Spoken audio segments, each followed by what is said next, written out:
উনি আমার পেশেন্ট অমিত হাসান। উনার ডান কানে শুনতেন না, ডান কানে জন্মগত কানে কম শুনতেন। ছোটবেলায় হচ্ছে পানি গোসল করতে গিয়ে পানি ঢুকে নষ্ট ছিদ্র হয়ে গেছে ডান কান? জি। আচ্ছা, ডান কানে উনি কিছু শুনেন না, ডান কানটা টোটালি হিয়ারিং লস। আর এখন এই মুহূর্তে ডান কানের পর্দা ওনার ভালো আছে।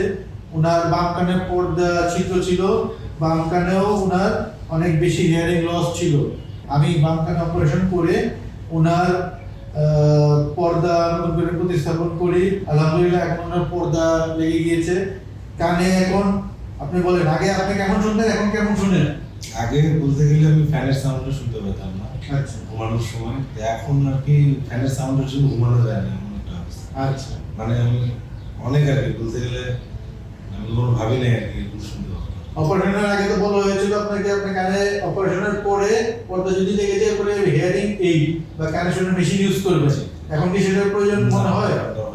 আচ্ছা, এখন অনেক অনেক অল্প অল্প সাউন্ডও আমি খুব সুন্দর পাই। আচ্ছা, কান থেকে পানি বুঝ পড়ে? না, এখন কিছু কোনো সমস্যা হয় না। আলহামদুলিল্লাহ, আপনার কান এখন বেশ ভালো আছে, পর্দা লেগে গিয়েছে, হিয়ারিং অনেকখানি ইমপ্রুভ করেছে, যেটা আমরা আশা করিনি। আসলে আমাদের এক্সপেকটেশন লেভেল অনেক বেশি আপনার হিয়ারিং গেইন হয়েছে।